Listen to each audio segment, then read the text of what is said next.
Stell dir mal vor, du hast dein Smartphone am Ladekabel. Der Akku ist bei, sagen wir mal, 15%. Okay, das ist für die meisten ja schon die absolute Panikzone.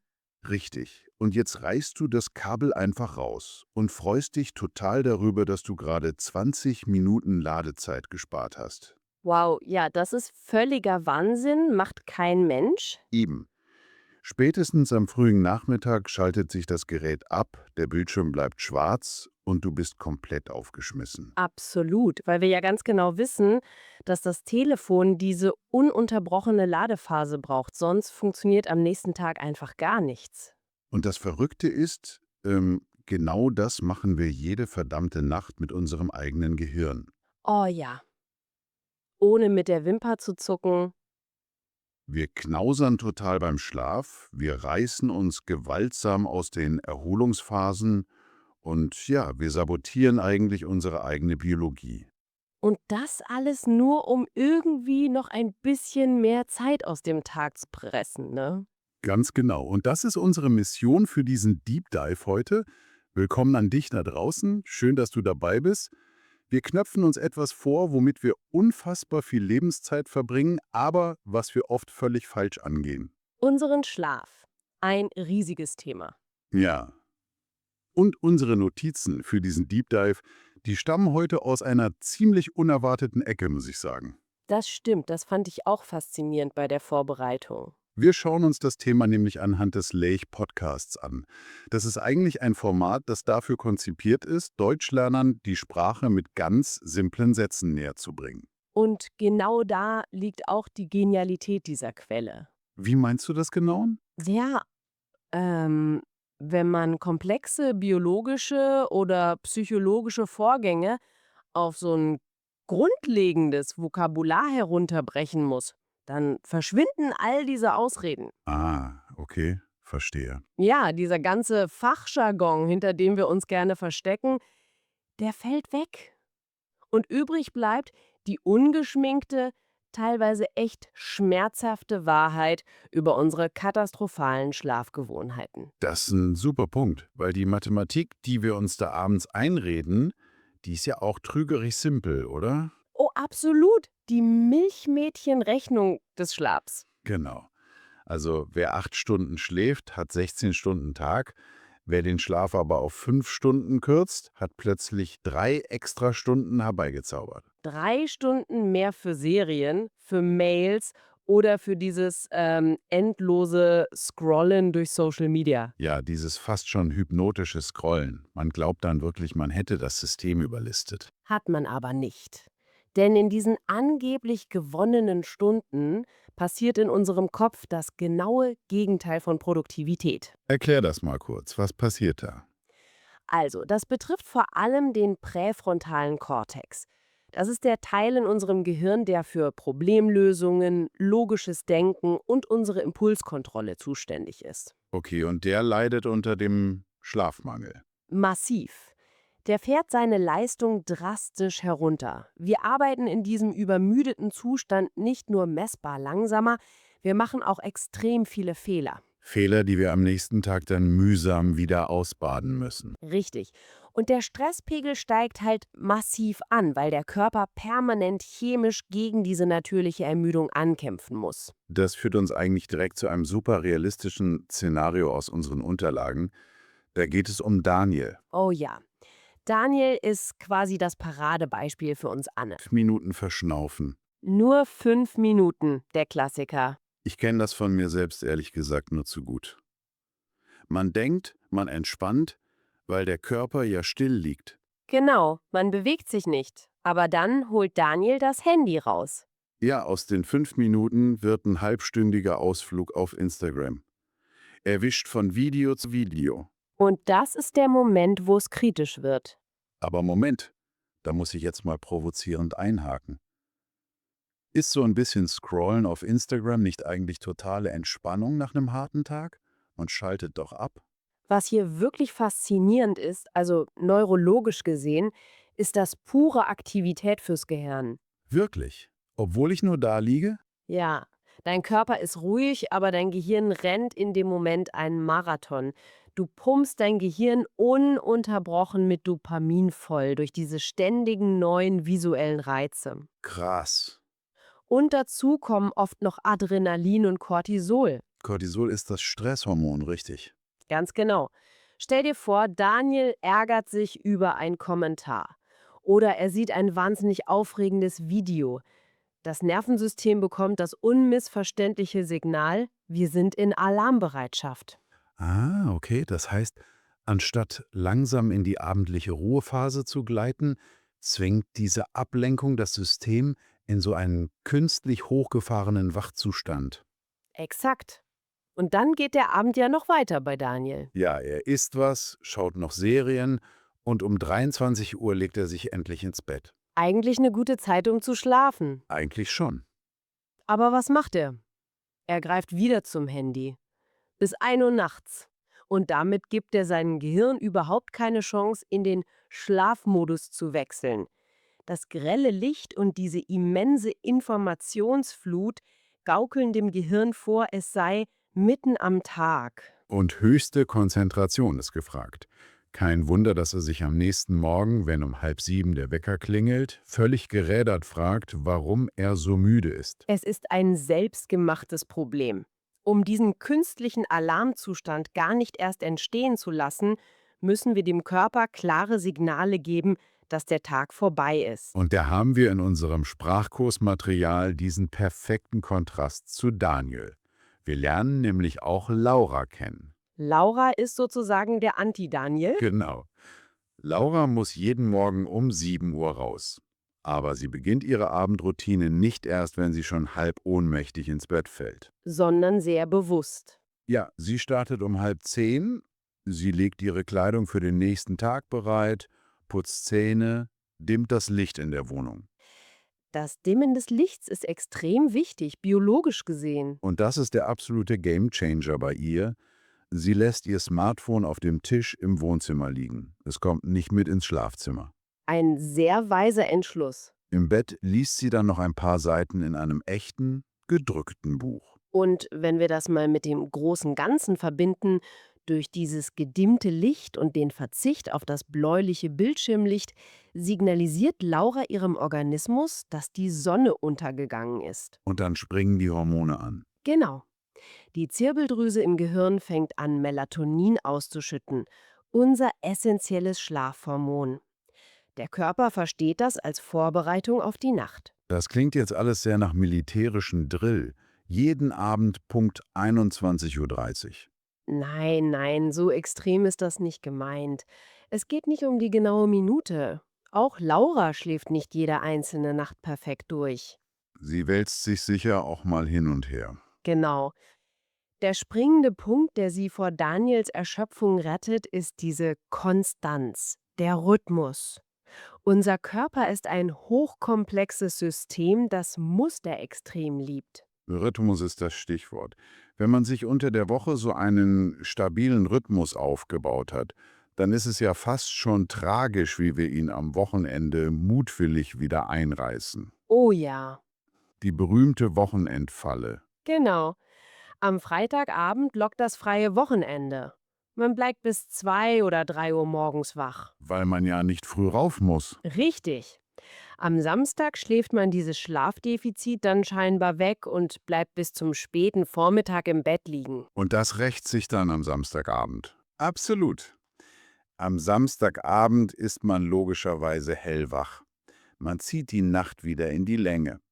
Und wenn am Montagmorgen dann der Wecker klingelt, fühlt sich das an wie ein Auffahrunfall. Ein sehr passendes Bild. Ich nenne das gerne den selbst zugefügten wöchentlichen Jetlag. Das ist doch, als würden wir biologisch gesehen jedes Wochenende von Berlin nach New York fliegen. Und am Montag fliegst du brutal wieder zurück. Genau, ohne jemals mein eigenes Schlafzimmer verlassen zu haben. Das ist gar nicht so weit hergeholt. Biologisch betrachtet passiert da exakt dasselbe wie bei einer Fernreise. Wirklich? Ja, dein zirkadianer Rhythmus, also deine genetisch verankerte innere Uhr, wird komplett aus dem Takt gebracht. Die Leute glauben oft, sie könnten dieses Nachschlafen am Wochenende, wie Geld auf ein Sparkonto einzahlen. Und dann einfach bei Bedarf abheben? Genau. Aber so funktioniert unser Organismus nicht. Wer permanent zwischen Schlafmangel und diesem übermäßigen Langschlafen pendelt, der verhindert, dass diese tiefen, regenerativen Schlafphasen ihre Qualität erreichen. Das bringt uns zu einem echt spannenden Konflikt. Diese innere Uhr, die tickt ja nicht bei jedem von uns gleich. Nein, überhaupt nicht. Da gibt es riesige Unterschiede. In unseren Unterlagen wird super beleuchtet, dass es unterschiedliche Chronotypen gibt. Auf der einen Seite haben wir diese beneidenswerten Lerchen. Die Frühaufsteher. Genau. Die springen morgens um 6 Uhr aus dem Bett, als hätten sie eine versteckte Energiequelle angezapft. Sie trinken ihren Kaffee, gehen joggen und haben um 9 Uhr schon mehr To-Dos erledigt als andere am ganzen Tag. Für Lerchen ist das die natürlichste Sache der Welt. Aber demgegenüber stehen die Eulen, die Nachtmenschen. Bei denen lichtet sich dieser Nebel im Kopf oft erst am späten Abend. Oft so gegen 23 Uhr, ja. Richtig. Da spüren die plötzlich, wie die Konzentration zurückkehrt. Die haben dann die Energie für komplexe Aufgaben, zum Aufräumen oder für echte kreative Projekte. Und wichtig ist hier, diese Präferenz ist keine Frage von Disziplin. Das ist keine Faulheit. Das ist tief in unsere Genetik verwurzelt. Aber unsere Gesellschaft ignoriert das komplett, oder? Komplett. Das ist die große Tragik. Unsere moderne Lebensweise zwingt uns in so ein Korsett. Bürozeiten, Schulbeginn um 8, fast alle müssen im Rhythmus einer Lerche funktionieren. Die Welt ist eigentlich nur für Frühaufsteher konstruiert. Exakt. Ein enormer Teil der Bevölkerung kämpft da permanent gegen die eigene biologische Natur an. Und das spürt man nirgends grausamer als in dem Moment, wenn um 6:30 Uhr der verdammte Wecker klingelt. Für eine Eule fühlt sich das an wie ein physischer Angriff. Ein Schockzustand fürs System. Und was machen wir dann in unserer Verzweiflung? Wir hauen auf die Snooze-Taste. Der größte Fehler des Morgens. Oh ja. Noch 5 Minuten Ruhe, denkt man. Dann reißt der Alarm uns wieder hoch. Wir drücken nochmal. Und plötzlich ist eine halbe Stunde weg. Und man ist danach kein bisschen erholter. Überhaupt nicht. Man hat seinen eigenen Schlaf nur mehrfach brutal zerschnitten. Das Resultat ist dieser gehetzte Start. Kein ruhiges Frühstück, rasender Puls, purer Stress. Aus neurologischer Sicht ist diese Snooze-Funktion wirklich ein absolutes Desaster. Wenn wir wieder einschlafen, beginnt das Gehirn oft einen neuen Schlafzyklus. Ah, und der wird dann direkt wieder abgebrochen. Genau. Und das erzeugt die sogenannte Schlafträgheit. Ein Zustand starker geistiger Benommenheit, der über Stunden anhalten kann. Was schlägt unsere Quelle da als Lösung vor? Der pragmatische Rat lautet tatsächlich, den Wecker physisch ans andere Ende des Raumes stellen, auch wenn es hart ist. Weil man dann aufstehen muss. Man zwingt den Körper in die Vertikale und durchbricht dieses ständige Wiedereinschlafen. Genau. Und wie sehr wir eigentlich unter diesem Diktat des Weckers leiden, spüren wir ja am Wochenende, wenn wir mal keinen Alarm gestellt haben. Oh, das herrlichste Gefühl. Man schlägt die Augen auf, schaut auf die Uhr und realisiert, ich darf liegen bleiben. Kein Bus, keine Arbeit. Das ist der Moment, in dem der Körper frei entscheiden darf, wann seine nächtliche Reparaturarbeit wirklich abgeschlossen ist. Okay, aber was bedeutet das alles für uns im Alltag? Wenn die Gesellschaft unseren natürlichen Rhythmus ignoriert, wie können wir uns die Nächte wenigstens so angenehm wie möglich machen? Da kommen unsere täglichen Gewohnheiten ins Spiel. Es gibt so viele versteckte Saboteure, aber auch Helfer in unserem Umfeld. Lass uns die mal systematisch durchgehen. Ein massiver Saboteur ist ja zweifellos der mentale Stress. Einer der größten Feinde des Schlafs. Man liegt im Bett, der Körper will schlafen, der ist bleischwer, aber der Kopf arbeitet auf Hochtouren. Man wälzt Sorgen, spielt Konflikte durch. Und der Versuch, nicht zu denken, macht es nur schlimmer. Ja. Je intensiver man denkt, ich muss jetzt schlafen, desto panischer wird man. Das wirft eine wichtige Frage auf. Dieser paradoxe Effekt entsteht durch Stresshormone, die die Entspannung blockieren, aber oft sind es auch ganz greifbare Dinge. Kaffee zum Beispiel. Oh ja, viele trinken nachmittags Kaffee und wundern sich, warum sie nachts wach liegen. Dabei ist die Halbwertszeit von Koffein extrem individuell. Bei manchen ist der Espresso nach dem Abendessen ein Problem. Die schlafen danach wie ein Stein. Genau. Aber bei anderen zirkuliert der Nachmittagskaffee noch um Mitternacht durchs Nervensystem und blockiert die Rezeptoren, die uns signalisieren sollen, dass wir müde sind. Ein anderes, echt oft übersehenes Problem ist ja die Bewegung. Oder besser gesagt, der Mangel an Bewegung. Die Diskrepanz zwischen geistiger und körperlicher Auslastung. Genau. Unser Kopf ist müde von der Arbeit, aber der Körper saß eigentlich nur rum. Im Auto, am Schreibtisch, auf dem Sofa. Das Gehirn ist ausgebrannt, aber die Muskeln haben kaum Energie verbraucht. Das führt zu einer physischen Unruhe im Körper. Um das auszugleichen, muss man jetzt aber nicht jeden Tag ein Hardcore-Workout machen, oder? Nein, überhaupt nicht. Unsere Quelle schlägt hier kleine Dinge vor. Zu Fuß zum Supermarkt, mal das Fahrrad nehmen, Treppe statt Aufzug. Es geht einfach darum, dem Körper ein bisschen echte physische Erschöpfung zu verschaffen. Richtig, damit er abends überhaupt das Bedürfnis nach Regeneration hat. Und dann rückt natürlich auch das Schlafzimmer selbst in den Fokus. Oh, absolut. Licht aussperren, also Rollläden zu, und dann die ewige Streitfrage, die auch in unserem Lernmaterial sehr charmant aufgegriffen wird. Schlafen bei offenem Fenster. Ein Klassiker für Beziehungsstreitigkeiten. Total. Eine Person erstickt, gefühlt ohne die eiskalte Winterluft, und die andere zittert unter 2 Daunendecken und verflucht die Zugluft. Letztlich muss das Raumklima einfach die Körpertemperatur unterstützen. Die sinkt beim Einschlafen leicht ab. Ob Fenster auf oder zu, ist völlig sekundär, solange man sich wohlfühlt. Gut, wenn wir schon über geistige Erschöpfung und Umgebung sprechen, wie wirkt sich all das eigentlich auf unsere geistige Leistungsfähigkeit am nächsten Tag aus? Hier wird der Bezug zu unserer Quelle, also dem Sprachlern-Podcast, extrem spannend. Ja, beim Lernen wird die Funktion von Schlaf so richtig sichtbar. Wer nachts um 2 Uhr noch 20 neue Vokabeln paukt, verschwendet eigentlich nur seine Zeit. Das Gehirn streikt da völlig. Man liest denselben Satz 5-mal und versteht absolut nichts. Das liegt am Zwischenspeicher unseres Gehirns, dem Hippocampus. Der ist irgendwann einfach voll. Das heißt, erst im Schlaf wird das dann verarbeitet. Genau. In den Tiefschlaf- und REM-Phasen werden die Infos vom Kurzzeit- ins Langzeitgedächtnis transferiert. Studenten, die vor der Prüfung bis 3 Uhr nachts durchmachen, sabotieren sich selbst. Weil einfache Fragen am nächsten Tag dann völlig unlösbar wirken. Durch die Übermüdung sind die Verbindungen im Gehirn blockiert. Ich finde ja, Schlaf ist wie der Speichern-Button für das Gehirn. Ohne diesen Prozess überschreiben wir die Daten des Tages einfach mit Fehlermeldungen. Ein perfekter Vergleich. Und das gilt nicht nur fürs Lernen, sondern auch für unsere Stimmung. Oh ja, Gefühlsregulation. Nach schlechtem Schlaf werden kleine Probleme plötzlich riesig. Jemand sagt was Normales, man ist sofort genervt.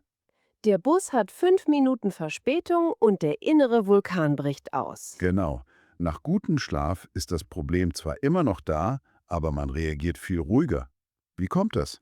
Bei Schlafmangel verliert unser präfrontaler Kortex, also die Vernunft, die Verbindung zur Amygdala, dem emotionalen Zentrum.